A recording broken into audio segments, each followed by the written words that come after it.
Hello and welcome to Focus on CR, an in-depth look at the faculty, students, and staff of College of the Redwoods.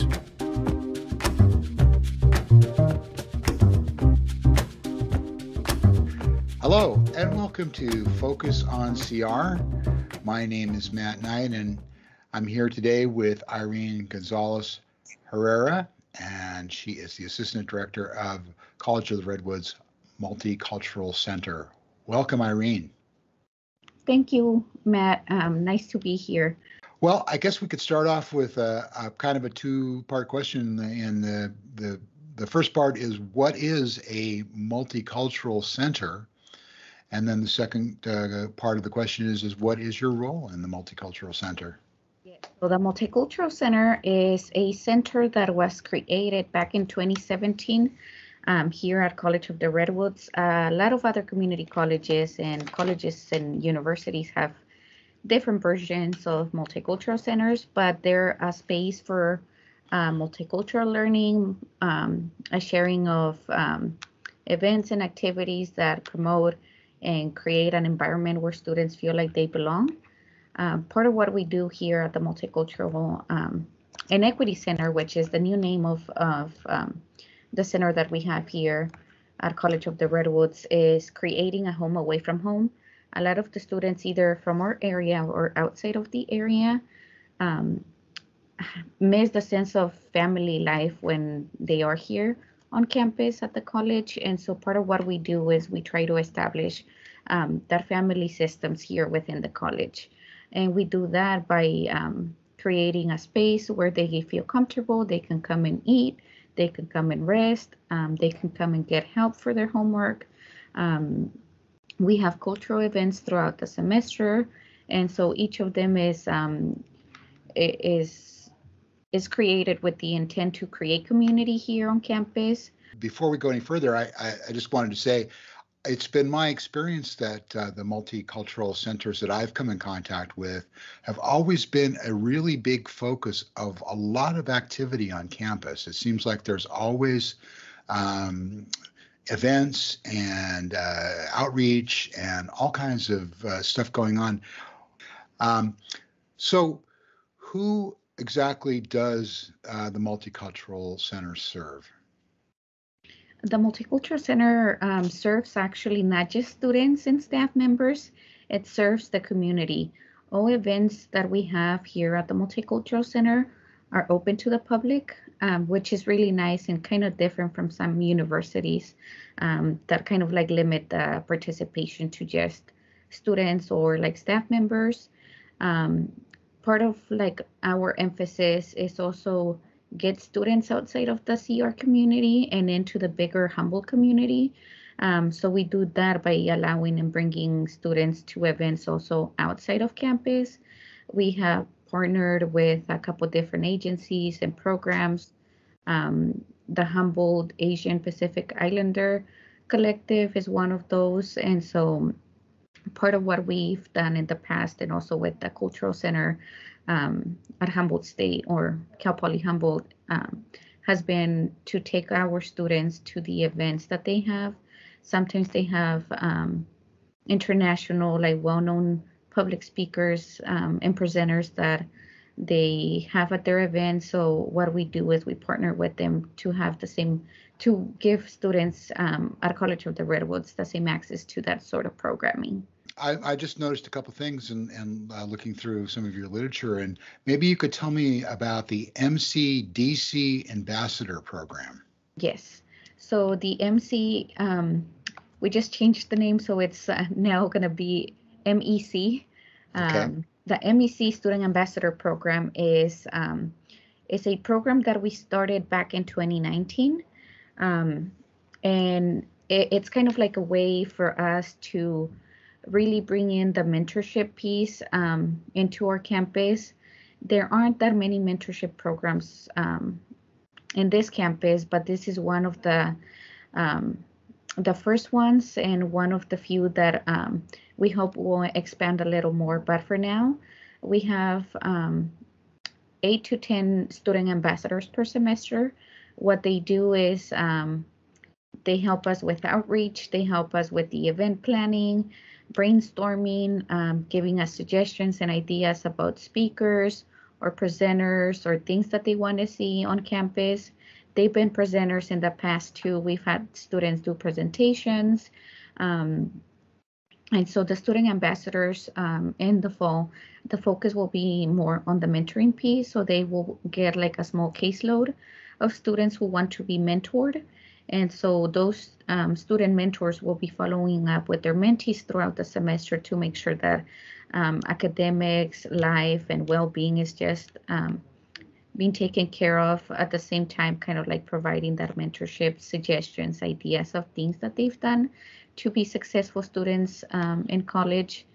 And about half of our student ambassadors are also student athletes.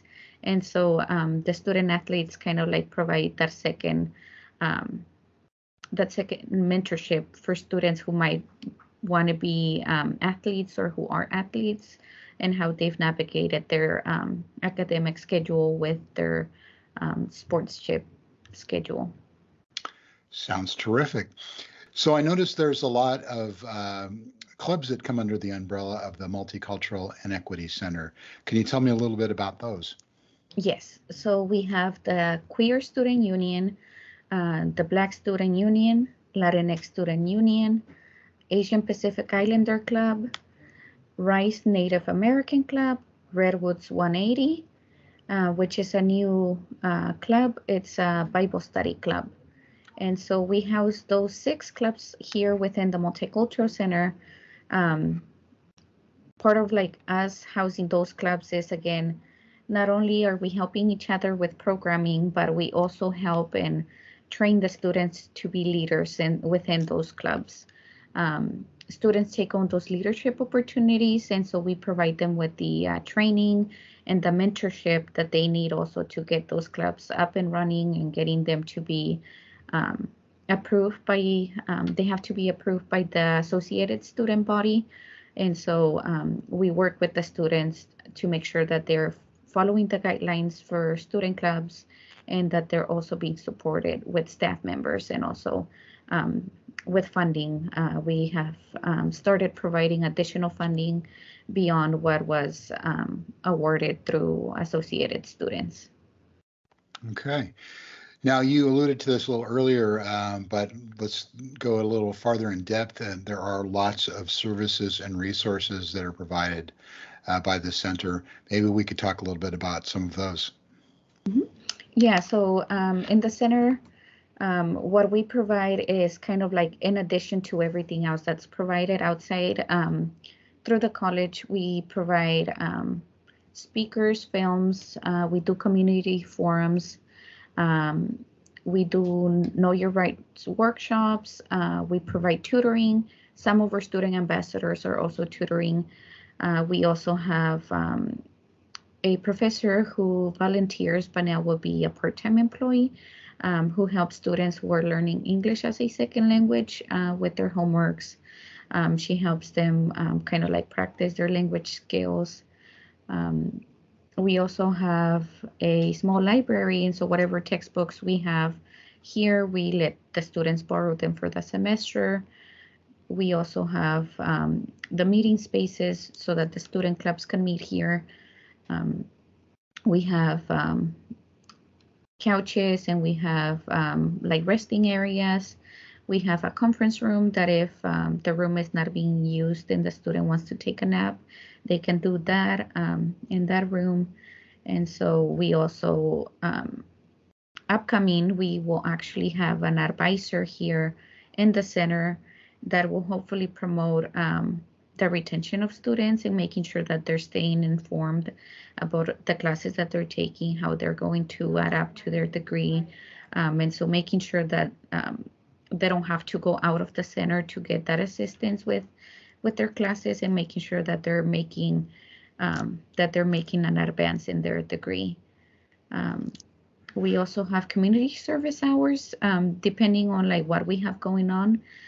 We often help out in the community with the student ambassadors, and sometimes with non-student ambassadors. But If we hear of a project that's going on in the community that needs volunteers or support, we arrange like a vehicle and we take out students, we provide meals for them to ensure that just like they are helping us and they're helping the community, we're also helping them with meals. I notice on your list of the services and resources is high school outreach. Now, is that are you reaching out to high schools in the area, or is it does that have to do with Academy of the Redwoods, or both? What does that entail? So with the high school outreach, we've done a couple different things.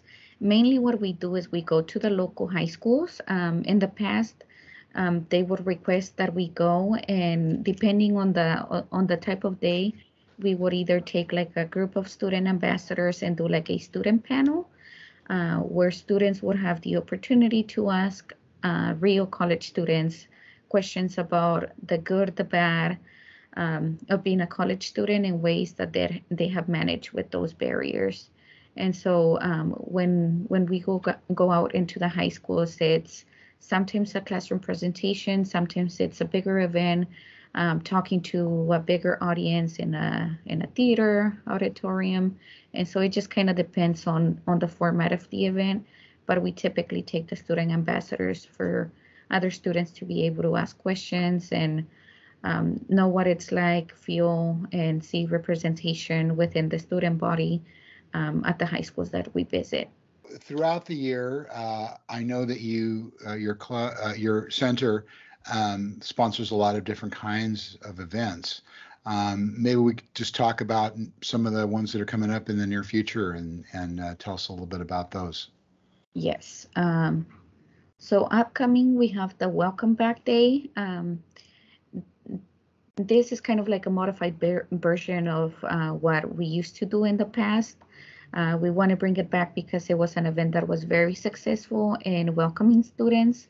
And so the Welcome Back event or day is a day that is focused on tabling outside, having tables where staff members and students who know the area and know the campus can guide new students into their classrooms, that can give them guidance as to where to find certain locations. And so during that whole first week of school, we have volunteer staff members and students who table outside and help students find their classes and other resources. And so during the day, we'll be having tabling with on-campus and off-campus resources. We'll be having pizza for students, lawn games. So what is the date of that? For the Eureka campus, we have it for Wednesday the 24th. For the Klamath Trinity campus, we have it for Monday the 22nd. And for Delnor campus, we have it on Tuesday, August 23rd. So the center also extends onto these other campuses as well, or does it? How do you handle the other campuses that CR maintains around the region? One of the things that COVID forced us to do, and in a good way, was to extend our reach by providing the events as both a hybrid and an online and an in-person format, so students can join through Zoom. We have set up our room system where we can stream the presentation on Zoom, and so people can join virtually. One of the things that we are planning to do this upcoming semester and the next academic year is also providing in-person events and activities at the other campus sites. And so whether it's going once a month, twice a month, but having some sort of frequent going out into those communities, and also taking students from here over to those communities. In the past, it has always been that those campuses have to bring their students here, but we want to change it up and make sure that our students in the Eureka campus also get to know students in the other sites and get to socialize and get to know each other, just to create that bigger community and remind them that they're part of this bigger community through CR. So the clubs and services are available to the students from other campuses as well, I guess Yes. is the takeaway from that. Yes. Great. Well, so we have the event that you mentioned. Are there any other events in the near future that people ought to know about? And tell us a little bit about them if there is. Yes, we have the National Hispanic Heritage Month, which will be on Wednesday, September 14 from 11 to 12. Again, the location is here in the Multicultural Center or through Zoom. We do have the Zoom created, so the Zoom rooms created already. So if people want to join, we'll be posting that information on our website, and we also have that information on our social media pages. We have an Instagram and a Facebook page. Still in September, we will also have the California Native American Day. And we typically do the events kind of like midday when students get a lunch break. And so this one will be from 11:30 to 1 p.m. In October 17 to 21st, from 9 to 10, we have Undocumented Student Action Week. And this is a California Community College's Chancellor's Office programming that happens now since 2020 for the last 2 years. Then in October, the last week of October, we have the 24th Annual Campus Community Dialogue on Race through Cal Poly Humboldt, where we will have a keynote speaker here. The theme for that year is Truth Telling for Liberation. And so we'll have Jiggy Yoon, who was a public speaker who came last semester, come back and speak for us on Wednesday, October 26th from 2 to 3:30. Then in November, we have Dia de los Muertos, which will be on Tuesday, November 1st from 11 to 12. Then still in November, the First Generation event, which will be from 11 to 12. National Native American Heritage Month on November 10th, which we do in collaboration with the Veterans Resource Center here at CR. And then the LGBTQ plus celebration in November 17. And we finalize the celebration or the end of the semester on December 6th with the Multicultural celebration, which is a potluck style celebration of the conclusion of the end of the fall semester. Wow, that's quite a busy schedule. Yes. And a complete one too. Now, does the Multicultural Center or does it extend its services beyond just students on the campus? Does it extend out into the community as well? I mean, I know you mentioned volunteerism and helping out in the community. Are there resources that other non-students can call on at the Multicultural Center? Yeah, so a lot of what we do too is connect non-students to a lot of resources. Some of the resources that we have connected people with is information about DACA renewals. We collaborate heavily with Centro del Pueblo. What is it? Humboldt, Cooperation Humboldt. And so there's a lot of other programming and information. And part of also the student ambassadors being trained is knowing about the outside resources. And again, it might not extend just to students that they're talking to. They might be talking to someone else in the community, but them knowing about the resources and services that are offered outside of CR and open to also non-students really help in promoting and ensuring that people know, regardless of whether they're students here at CR or not, about the resources that are available. Great. Well, before we talk about how to get in contact with you, let me ask you, is there anything else that you'd like to add for our listeners and viewers? We are doing some updates on our website. And so once we have those updates completed, we'll have information specific about other resources that will be open to non-students. And so definitely check out our website for any updates. We'll also be updating information on social media. We will send a press release very soon about the change of the name of the center, and some of the items that we'll be working to ensure that equity is met throughout campus for students who are underrepresented. And so when we do have that out, we'll be sharing more information about additional services that we'll be offering. Terrific. Well, let's give the contact information. How can students and the community get in touch with you? Yes, my office phone number is 707-476-4152, 476-4152. And my email address is Irene-Gonzalez with 2 Z's Herrera at redwoods.edu.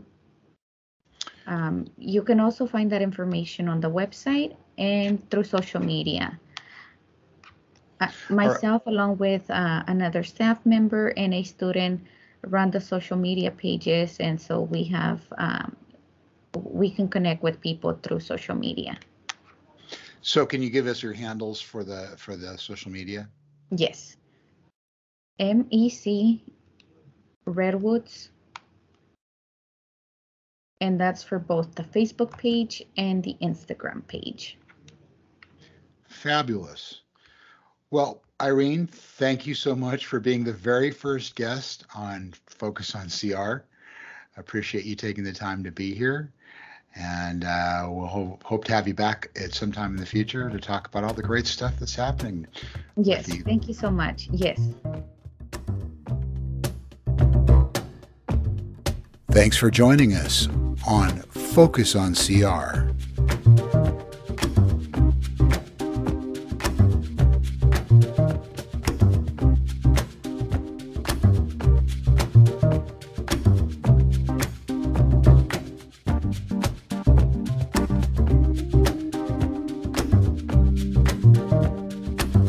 Focus on CR is produced by Access Humboldt.